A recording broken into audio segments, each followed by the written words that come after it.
茶々と春長。どうする家康に学ぶ日本史。春長は秀頼の父親だったのか。茶々が生んだ豊臣秀頼は秀吉の子供ではないという歴史家は多い。また秀頼がもしも女の子なら豊臣家は滅びなかったとする学者もいる。秀頼の父親は茶々の乳母大蔵卿の局の息子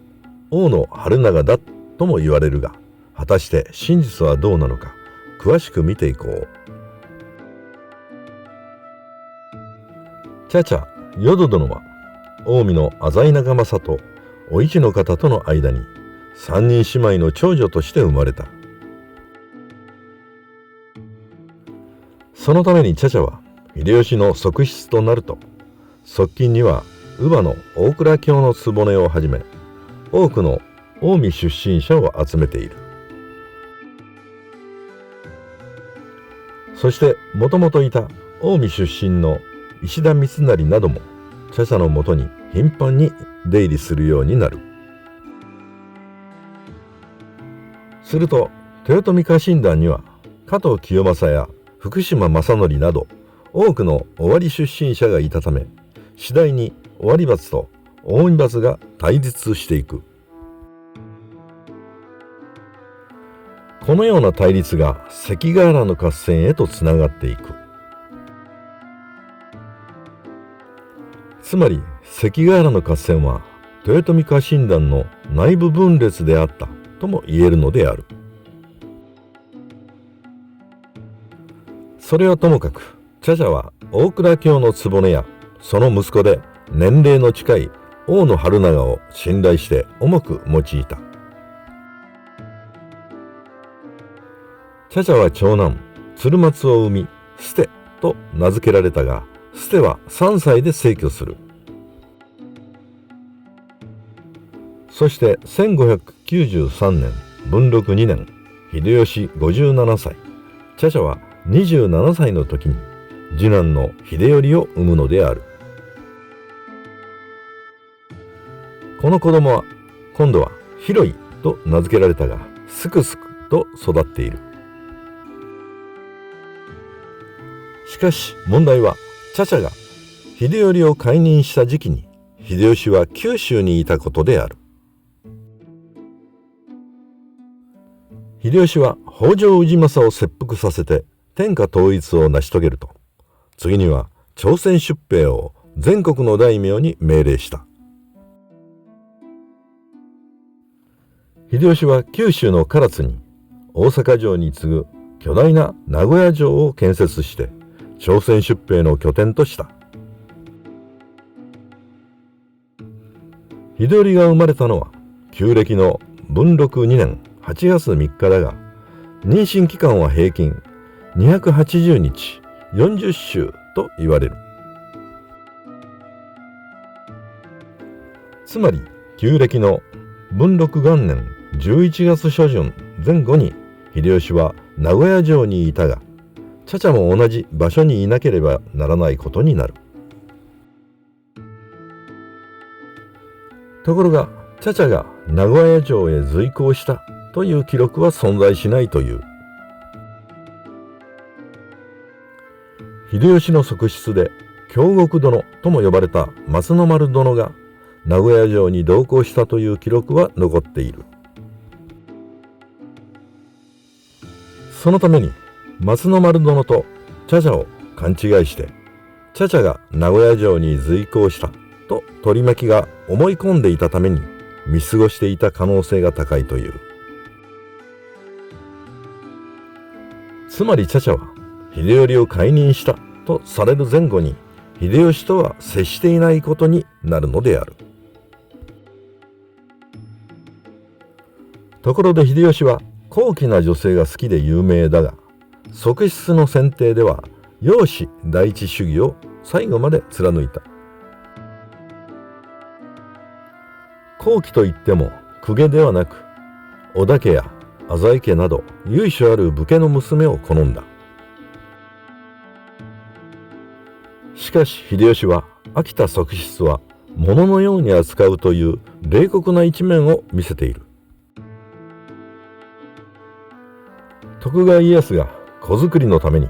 夫を失った未亡人の継産婦、つまり後家で出産経験のある女性を多く側室にしたのとは対照的である。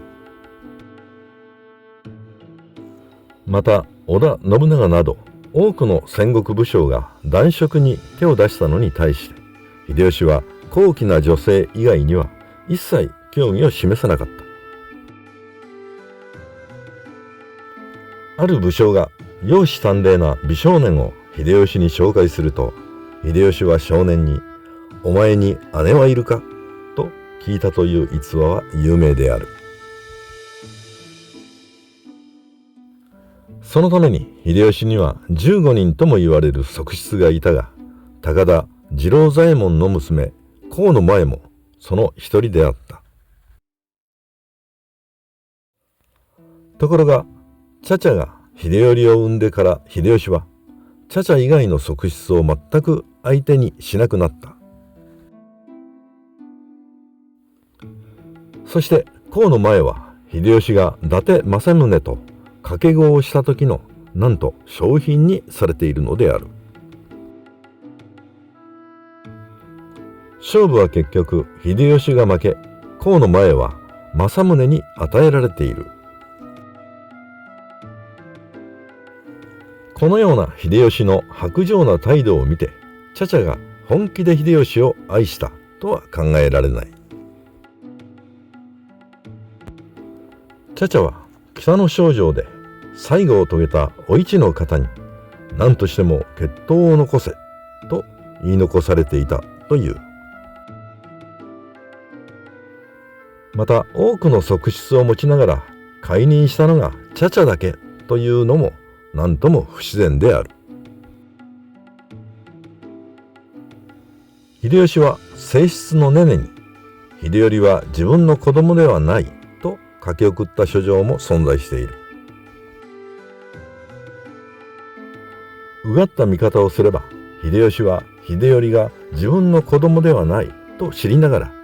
豊臣家存続のために跡継ぎに祭り上げたとも考えられる。茶々は名門の織田家や浅井家の血統を引き継ぐ高貴な生まれである。しかも当時は血統よりも家の存続が第一だとされていたという時代背景があった。秀吉は自分の子ではないと知りながら秀頼が豊臣家を引き継ぐにふさわしいと考えたのかもしれない。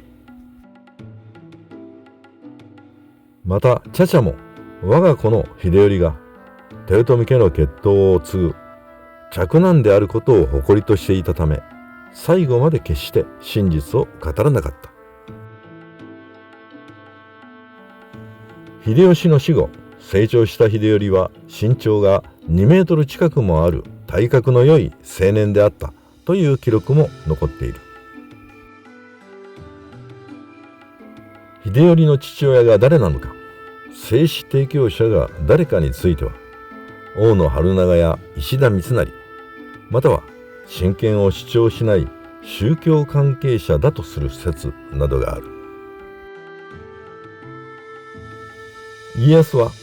面会した秀頼が背が高く凛々しい青年であったために豊臣家を滅ぼすことを決めたとも言われている。大野春長は身長も高くなかなかのイケメンであったというが、秀頼の体格という点では春長が第一候補となるだろう。また茶々は小さな頃から母親代わりの乳母大蔵卿の局をとりわけ信頼して何事も相談していたという。茶々、大蔵卿の局、そしてその息子の大野春長であれば秘密が漏れる心配は一切ない。そのために秀吉をはじめ他者に絶対に秘密が漏れてはいけない父親、正史提供者はやはり大蔵卿の局の息子、大野春長である可能性が大である。秀吉は秀頼が生まれると、秀頼の未来を脅かす存在として、甥の関白秀次とその一族30数名すべてを皆殺しにしている。もしも秀頼が秀吉の子供ではないという事実が外部に漏れれば、秀吉によって関係した一族は全員皆殺しとなるのである。このような状況下で信じ合えるのはやはり茶々と親子であった大蔵卿の局と大野春長であったのではないだろうか。やはり総合的に考えれば大野春長が